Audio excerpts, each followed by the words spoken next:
சிறுமியும் முத்துமாலையும். ஒரு சிறுமிக்கு முத்துமாலை என்றால் அவ்வளவு பிரியம். அதனால் அவள் அதை எப்படியாவது வாங்கி அணிய வேண்டும் என்று பெரிதும் ஆசைப்பட்டாள். அதற்காக அவள் தன் தாயை நச்சரித்து கொண்டே இருந்தாள். அவளுடைய தாயோ, அப்பா வெளிநாட்டில் இருக்கின்றார், அவர் திரும்பி வரும்போது உனக்கு கட்டாயம் முத்துமாலை வாங்கி வருவார், அதுவரைக்கும் நீ பொறுமையாயிரு என்று எவ்வளவோ சொல்லி பார்த்தார். சிறுமியோ தன் தாய் சொன்னதற்கு செவி கொடுக்காமல் தன்னுடைய முடிவில் உறுதியாயிருந்ததால் வேறு வழியில்லாமல் அவளுடைய தாய் அவளுக்கு பிளாஸ்டிக்கில் ஒரு முத்துமாலையை வாங்கி தந்தார். அது அவளுக்கு மிகவும் பிடித்து போனதால் அதை அணிந்து கொண்டு ஒய்யாரமாக அங்கும் எங்கும் அலைந்தாள். இது நடந்து சில மாதங்கள் கழித்து சிறுமியின் தந்தை வெளிநாட்டிலிருந்து திரும்பி வந்தார். அவர் திரும்பி வரும்போது விலை உயர்ந்த ஒரு முத்து மாலையை வாங்கி வந்தார். அதை அவர் தன் மகளிடம் கொடுத்து, இதுதான் உண்மையான முத்து மாலை, அதனால் நீ உன் கழுத்தில் இருக்கும் பிளாஸ்டிக் முத்து மாலையை கலற்றி கொடுத்துவிட்டு இதை அணிந்துகொள் என்று சொன்னபோது தன் தந்தை தன்னை ஏமாற்ற பார்க்கின்றார் என நினைத்து கொண்டு அவள் தன்னிடம் இருந்த முத்து மாலையை கலற்றி தர மறுத்தாள். அவளுடைய தந்தை அவளிடம் மீண்டுமாக எடுத்து சொன்ன பிறகுதான் அவள் தன்னிடம் இருந்த பிளாஸ்டிக் முத்து மாலையை கலற்றி தந்துவிட்டு தந்தை கொடுத்த முத்து மாலையை அணிந்து கொண்டாள். அதை அவள் அணிந்தபோது அது ஏற்கனவே தன் கழுத்தில் இருந்த முத்து மாலையை விடவும் பிரகாசமாக இருப்பதைக் கண்டு பெரிதும் மகிழ்ந்தாள். இந்த நிகழ்வில் வருகின்ற சிறுமி தன்னிடம் இருந்த பிளாஸ்டிக் முத்து மாலையை கலற்றி கொடுத்த பின் தான் உண்மையான முத்து மாலையை பெற முடிந்தது.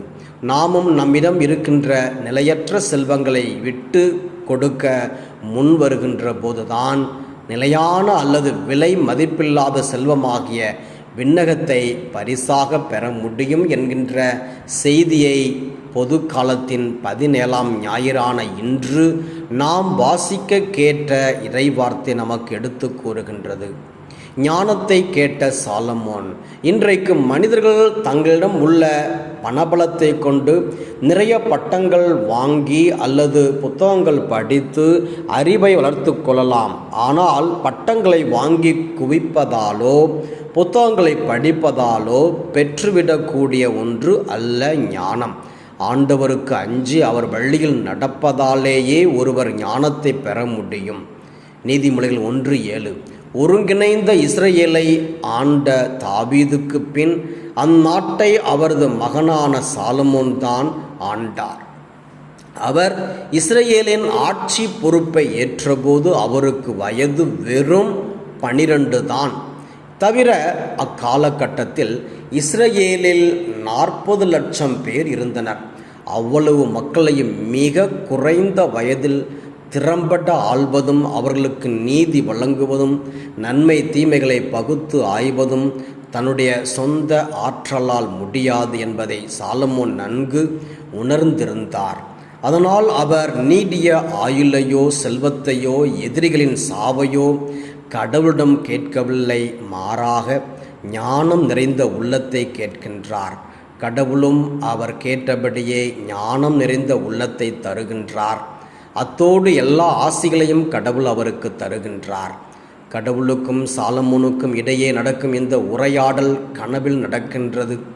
கனவில் கடவுள் மனிதர்களோடு பேசுவது மாதிரி திருவிவிலியத்தில் பல எடுத்துக்காட்டுகள் உள்ளன. ஆனால் இந்த நிகழ்வில் உரையாடல் நடக்கின்றது. சாலமோனுக்கும் கடவுளுக்கும் இடையே கனவில் நடந்த உரையாடலில் சாலமோன் ஞானத்தை கேட்டதால் கடவுள் அவருக்கு அதை அபரிவிதமாக தருகின்றார். ஞானத்தை அடைய போராடுவோர் கண்டடைவர்.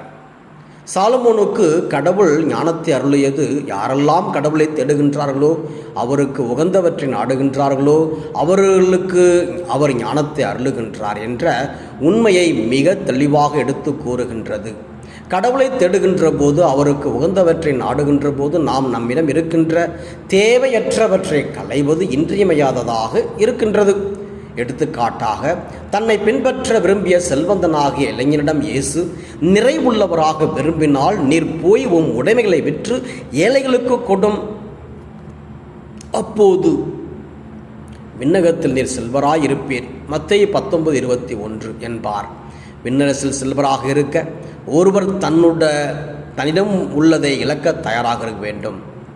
இன்றைய நற்செய்தியில் புதையலை காணும் ஒருவரும் நல்முத்தை காணும் ஒருவரும் தங்களிடமிருந்த எல்லாவற்றையும் விற்று அவற்றை தங்களுக்கு சொந்தமாக்கிக் கொள்கின்றார்கள். அவர்களைப் போன்று நாம் ஒவ்வொருவரும் விண்ணரசை உரித்தாக்க எதையும் இழக்க தயாராக இருக்க வேண்டும். ஒத்துழைக்கும் தூய ஆவியார். உலக செல்வத்தை விட்டுவிட்டு ஒப்பற்ற செல்வமாகிய இயேசுவை நாடி தேடுவது அவ்வளவு எளிதான செயலில்லை. அல்லது மனித முயற்சியால் மட்டும் ஒப்பற்ற செல்வமாகிய இயேசுவை நாடி தேட முடியாது. அதற்கு கடவுளின் உதவியும் நமக்கு தேவைப்படுகின்றது. இதை பற்றி இரண்டாம் வாசகத்தில் பவுல் கடவுளிடம் அன்பு கூறுபவர்களோடு, அதாவது அவரது திட்டத்திற்கேற்ப அழைக்கப்பட்டவர்களோடு அவர்கள் நன்மைக்காகவே ஆவியார் அனைத்திலும் ஒத்துழைக்கின்றார் என்கிறார். நாம் கடவுளுக்கு ஏற்புடையவற்றை நாடுகின்ற போது நிச்சயம் தூய ஆவியாரின் துணை நம்மோடு எப்போதும் இருக்கும். அந்த தூய ஆவியார் நாம் கடவுளுக்கு ஏற்புடையவற்றை செய்வதற்கும் கடவுளின் மாட்சியில் நாம் பங்கு பெறுவதற்கும் என்றும் துணையாயிருப்பார் என்பதில் எந்த ஒரு மாற்று கருத்தும் இல்லை. எனவே நாம் தூய ஆவியாரின் துணையோடு ஒப்பற்ற செல்வத்தை நாடி தேடி அவர் அளிக்கும் மாட்சியில் பங்கு பெறுவோம். சிந்தனைக்கு நீதிமொழிகள் 11:4 கடவுளின் சினம் வெளிப்படும் நாளில் செல்வம் பயன்படாது. சாவுக்கு நேர்மையான நடத்தையோ சாவுக்கு தப்புவிக்கும் என்கிறது நீதிமொழிகள் நூல். எனவே நாம் நமது நேர்மையான நடத்தையால் ஒப்பற்ற செல்வமான இயேசுவை நாடி தேடுவோம். அதன் வழியாக இறையருளை நிறைவாக பெறுவோம்.